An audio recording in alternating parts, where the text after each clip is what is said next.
Can we rely on Deuce McBride come playoff time? All that and much more on the Knicks Digest. What's up, guys? It's your boy Dariel from Knicks Digest.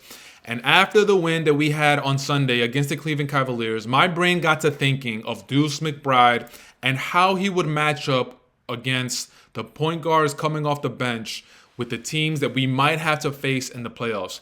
Because of Deuce's performance on Sunday and the amount of minutes that he's been playing, i.e. against the Atlanta Hawks, and showing the type of aggressiveness that he's been showing, I've been thinking about how Deuce would handle the pressure of being the point guard coming off the bench whenever Jalen Brunson goes to the bench.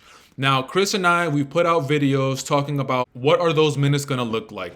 Since the Bogdanovich trade and the Alec Burks trade, it seems like the Knicks are going to tackle that by making it a group effort. Instead of putting all the pressure on Deuce McBride, it seems like Josh Hart, Bogdanovich, Alec Burks, it seems like they're going to take turns, obviously Deuce, they're going to take turns at handling the point guard whenever Brunson goes to the bench. And recently, New York Post came out with an article, Miles McBride gave absurd performance in Jalen Brunson's absence by Stephen Bondy.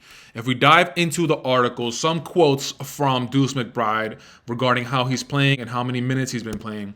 I feel fine, honestly. That's what I put in the offseason work for. I prepared my body for this, he said. You never know what's going to happen. Brunson should be fine, hopefully, but got to be ready for anything. Another quote that Deuce had, I really try not to worry about it.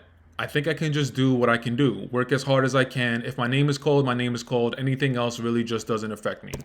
Now, as Knicks fans, of course, we love hearing that. We love the next man up mentality. If your name is called, you got to do what you're paid for. You got to do what your responsibilities are, which is go on the floor and try and do the best of your ability. And if we take a look into Miles McBride's stats for the season, this year he's averaging 6.5 points, 1.1 rebounds, 1.5 assists, 43 from the field, 43%, and converting 39.5% from three. Now, of course, those numbers don't jump off the page, but somebody of Deuce's caliber who doesn't really have a huge name, who doesn't really have a huge following, and if you've been watching the games, Knicks fans, we're just in love with this guy. All we care is that if you play for our team, we just want to see maximum effort whenever you're on the floor, and Deuce has been doing that. With Jalen Brunson recently going out in the Cleveland Cavalier game, Deuce McBride has taken the responsibility and taken the pressure, and he's been rising to the occasion. Now, of course, is there going to be some hiccups, some shot selections, him not hitting some shots? Of course. We're going to want him to play a little bit better. But I think it's safe to say that I can speak for Knicks fans and say that we are very appreciative and we're happy with Deuce's effort. Okay, so now that I got all that out of the way, I want to talk about the upcoming playoffs. What if the playoffs started today? So right now, the seedings are as follows. The Orlando Magic are the 4th seed and the New York Knicks are in the 5th seed. So that'll be a first round matchup. We'd have to be going up against Orlando Magic. Now, the starting point guard would be Markelle Fultz. So Deuce, of course, would get minutes against Markelle while Jalen Brunson is on the bench. But what about the minutes when Deuce McBride has to go up against the second point guard for the Orlando Magic? Now, looking into their roster, there are 2 players that jump out to me. Cole Anthony is one, listed at 6'2", weighing in at 185 pounds. Cole from New York, salute. But it seems like the Orlando Magic, they have a few players that might rotate for the point guard position. So Cole Anthony is one. Anthony Black is another, who I believe this is his rookie season, and he is listed at 6'7", at 200 pounds. And Deuce is only 6'2", so that'll be a huge height disadvantage. And from what I've seen from the Orlando Magic, which is not a lot, but when I have watched them, Franz Wagner actually takes over the point guard, and Franz is like 6'10". So let's take those 3 players into account. So Markelle Fultz is the starting point guard. We got Anthony Black, we got Cole Anthony, and we got Franz Wagner. Markelle Fultz is a starting point guard, so more times than not, Jalen Brunson is going to have to go one-on-one with him. Now, we got Anthony Black, we got Cole Anthony, and Franz Wagner. At times, it seems like the Orlando Magic head coach puts Franz at the point guard position. When Franz is at the point guard position, and if Deuce has to go up against him, that height disadvantage is going to be insane. But what about Cole Anthony and Anthony Black? Well, Anthony Black, I think it's his rookie year. So if they make it to the playoffs and they don't have a huge nosedive in the standings, Deuce against Anthony Black, I'm not sure exactly who I would take, but I would be confident with Deuce going into that lineup. Cole Anthony, he's been in the league for a few years. I'm not sure if he made it into the postseason yet, but I'm not super scared of Deuce going up against those two players.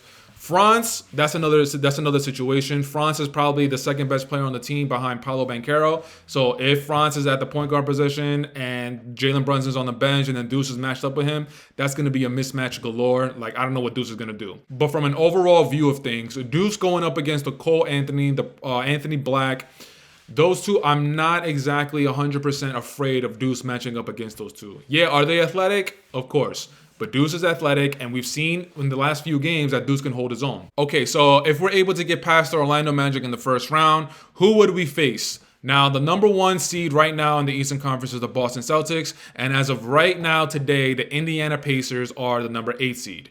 So let's just go with Indiana Pacers first. Of course, hypothetical world, Indiana would have to upset Milwaukee Bucks, but let's just be in a hypothetical world for the next couple of minutes.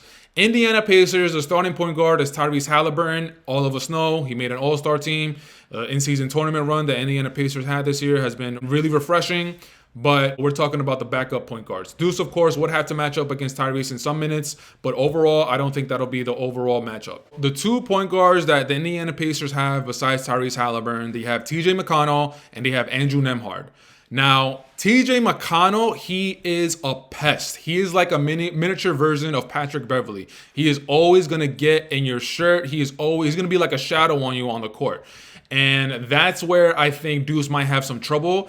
Deuce's ball handling is not great either. That's something else I've been noticing in the last few games with the more minutes Deuce is getting. He has a nice ball handle, but I wouldn't put my money on it. And again, TJ McConnell being like the Patrick Beverley type where he's going to be in your shirt, he's going to be all over you. There might be some moments where Deuce is going to have to really bring the ball up with TJ McConnell all over him. And I'm not 100% confident in that. The other point guard, Andrew Nembhard, in his second year, listed at 6'5", Deuce is 6'2". Again, a little bit of a height discrepancy.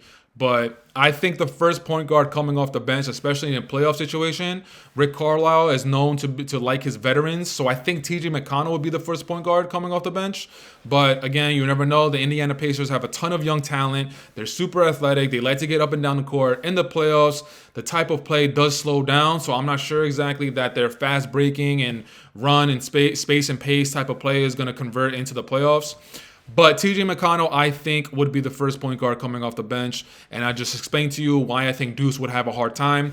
Now, Andrew Nembhard, again, second year in the league. It'll be his first postseason run. I don't think taking Deuce in that matchup it would be a huge surprise. But TJ McConnell is a real sleeper, man. He is somebody that a lot of teams love, but for some reason, they aren't able to pick him up. And for some reason, TJ McConnell is always in the trade rumors. He was with the Philadelphia 76ers when the Philadelphia 76ers when they had Butler, I believe, and JJ Redick. I believe McConnell was on that team. And a lot of people say that if they kept that core of Butler and Tobias Harris, that they would have went far. But that's neither here nor there. And then, of course, we got the Boston Celtics, the number 1 seed. So the starting point guard position is divided between 2 players, I believe. You got Derek White and you got Drew Holiday. They also have Payton Pritchard as the point guard coming off the bench. But if Drew Holiday starts off as the point guard and they make some rotations and then Derek White becomes a starting point guard, then that means Deuce would have to be going up against Drew. So Deuce would have a handful with either of those 2 players. Derek White and Drew Holiday is one of the most scariest tandems in the NBA right now as far as defensively. But Payton Pritchard, if he is the first point guard coming off the bench, Payton Pritchard is somebody that I am very worried about. As far as height and stature, it's not a huge difference between him and Deuce. Payton is listed at 6'1", Deuce is 6'2". So again, the height discrepancy, Deuce would have 1 inch on him. But from what I've seen from Payton Pritchard, this guy is salivating at the mouth to get more minutes. He is dying for more minutes. Whenever he is on the floor, it always looks like he wants to make a statement to his coach, to the organization, that he deserves more minutes and that you never know, maybe another team might be interested in him. But if we're looking at those 3 guards, Derek White, Drew Holiday, Payton Pritchard, depending on who starts off at point guard between Drew and Derek, Man, the Boston Celtics, that would be a handful. Jalen Brunson would start off against the starting point guard, obviously. But then I feel like the Knicks, that's where they would start the whole collective effort as far as like who's going to take over the point guard role. Because Alec Burks, who is in the second stint with the New York Knicks and Coach Tibbs really loves, it looks like Coach Tibbs is putting Alec Burks in that position. But you never know. Depending on the matchups, it could be a different situation as far as like attacking this as a collective effort, or Deuce is going to take responsibility, or Burks, or Bogdanovich, or Josh Hart. We never know. We got to wait and see until the playoffs. But overall, I just want to say that my confidence in Deuce is a little bit higher from the beginning of the season, but I just broke it down to you. So in the first round, we're going to be going up against the Orlando Magic. Markelle Fultz, the starting point guard. Deuce is going to have to go up against him in some minutes. The backup point guards, we got Anthony Black, we got Cole Anthony. I mean, and at times, Franz Wagner, he is in the point guard position. So that might be a handful for Deuce. Then we're looking at the next round if we were to get past the Orlando Magic. If the playoffs started today, the 1 versus A seed. Let's start off with the A seed again, the Indiana Pacers. Tyrese Halliburton, the starting point guard. Deuce would have to have some minutes against him. But then the backups, we got TJ McConnell, we got Andrew Nembhard, and besides Andrew Nembhard, I'm not really worried about him. I know he's a solid NBA player. I haven't really watched much of him, but I've seen a lot of TJ McConnell, and that really worries me. Tyrese Halliburton is, I believe, 6'5", 6'6". He likes to get up and down the court. That's gonna be something that we got to keep an eye on. And then of course the Boston Celtics as the number 1 seed. You got, like I just finished explaining, you got Drew, you got Derek, you got Peyton Pritchard coming off the bench. So it looks like Deuce is gonna have a handful this upcoming playoff season. And as far as right now, I'm just giving you the players that Deuce might have to match up with if the playoffs started today. Again, we still have maybe like 15 to 18 games left in the season. The standings within the last few games, the standings is going to go up and down all over the place. So we're not sure where the Knicks are going to end up. But I want to end the video there, and I want you guys to let me know in the comments what you guys think of Deuce's chances going up against these different type of players. Do you have a little bit more confidence in Deuce heading into the playoffs, or are you still worried? And also, how do you guys think that they're going to handle it? Do you think they're going to do the collective effort like I talked about, or do you think a majority of the minutes are going to go automatically to Deuce? Let me know in the comments. But guys, I want to say thank you for checking out this video. You guys know the drill. You guys know the vibes. Taj Gibson for president. Jalen Brunson for all the MVPs. And we are in dire need of you coming back. But until next time, guys, I want to say thank you, and we out. Peace.